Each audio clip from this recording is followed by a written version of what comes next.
Chinese President Xi Jinping is in Malaysia, the latest stop on his week-long tour of the region. The trip is intended to strengthen trade ties with China's neighbours as the tariff war with the U.S. worsens. Xi has been calling for closer economic coordination and has promoted China as a stable trade partner in uncertain times. But the smaller nations of Southeast Asia are finding themselves in a delicate balancing act to keep both China and the U.S. happy. Vietnam was the first stop in President Xi's tour and included all the pomp and circumstance one could expect from these two communist nations. Vietnam is walking a tightrope between its largest import partner, China, and its largest export partner, the United States. But after Vietnam was hit by massive tariffs from the U.S., this goodwill and trade tour from the Chinese leader could mean closer relations between these two nations.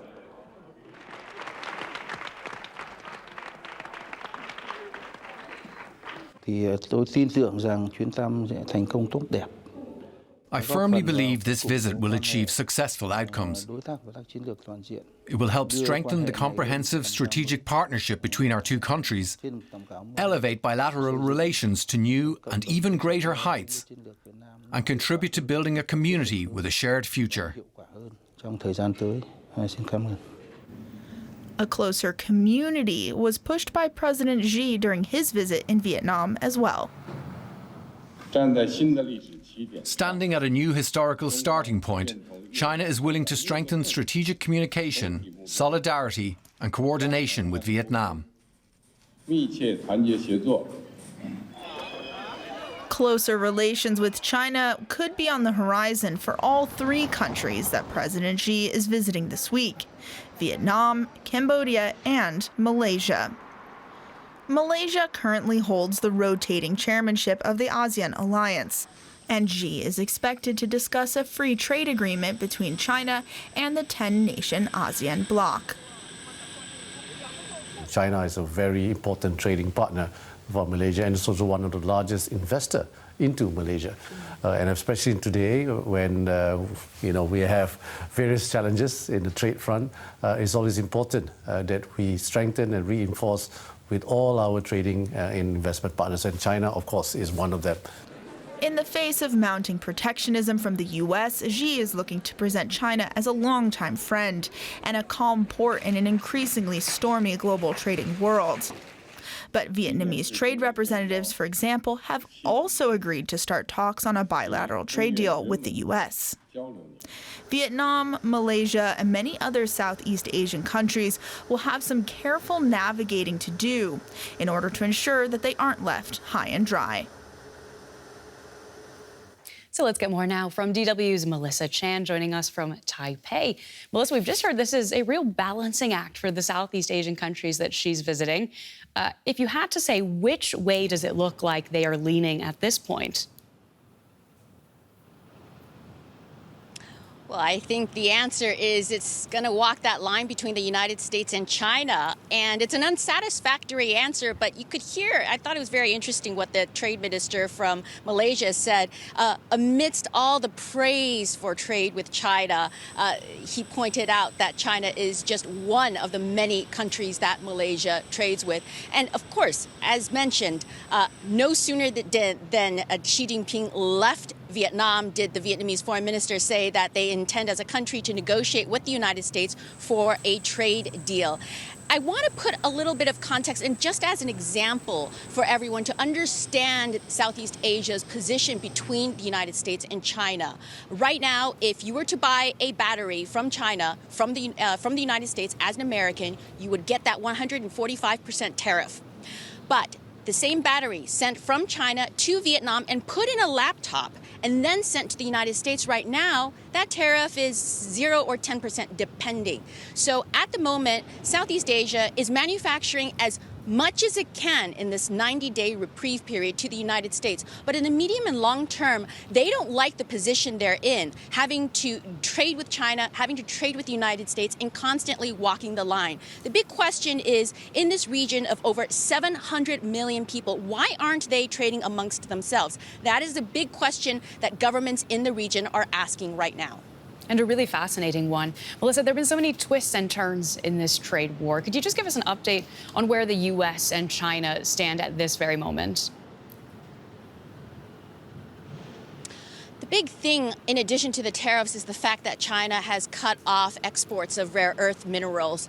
And what's very interesting is U.S. President Donald Trump's response. He's asked over the last couple of days to look into the possibility of increasing tariffs of minerals into the United States. The president's goal here is, of course, to onshore mining in the United States. The big issue, though, is, and I've been to rare earth mines in China, these things do not spring up overnight. You can't build them in 90 days. You can't even build them in 1 year. So what is the U.S. strategy if China continues to cut this supply off? What is the United States going to do between now and the time they set up the mines? And that's a question that the President of the United States cannot answer. Melissa, thank you, as always, for your reporting today. Now, meanwhile, China says its economy grew by 5.4% in the first 3 months of the year. That's slightly better than expected. However, these latest figures for the first quarter cover the period before U.S. tariffs jumped to 145%. China has announced further measures in a bid to boost domestic consumption. Experts say it will be tough for Beijing to maintain its export-driven economy and achieve its goal of 5% growth in 2025. And here in the studio, we have Cassandra Sund from our business desk to break this all down. Cassandra, we just heard China posting slightly higher than expected GDP growth today, 5.4% for the first quarter. Is that good news? Yeah, it beat expectations, which were already high, 5.1%. And it's building on some recovery that we've seen in the Chinese economy from late in 2024. Let's not forget there was this really big stimulus push from the Chinese government to try to get the economy going again. And just digging through some of these numbers that were out today, retail sales were a bright spot, particularly in March, rising 5.9% year on year. That was a big jump over analyst estimates, over a point jump. Industrial output was at a whopping 7.7%, beating estimates by about 2%. But while all those numbers are good, like you said, they really only represent this two of the volleys that we've seen back and forth in the trade war with the United States. And there could be additional bumps as the year goes on. Just yesterday, the UBS group downgraded its forecast for the Chinese economy. It's projecting a mere 3.4% growth for the entire year. What this number out today is just looking at the first quarter of this year so far.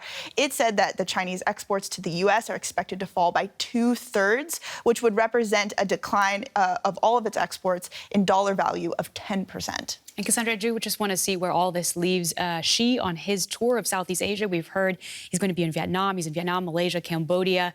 The elephant in the room, obviously the United States. What is China offering that the U.S. is not? Well, right now, the optics couldn't be more different, right? Let's bring our mind back to just 2 weeks ago. It feels like a lifetime, but Liberation Day, right? It was President Trump in the Rose Garden, surrounded by his supporters in the United States, holding this list of countries and the tariffs that were going to be imposed upon them. It doesn't really seem like there was any pre-talks, because even here we were waiting to see, what would this mean for Europe, for example. So on the one hand, you have the United States really imposing tariffs, trying to rebalance, in its view, what it sees as an unfair trading situation.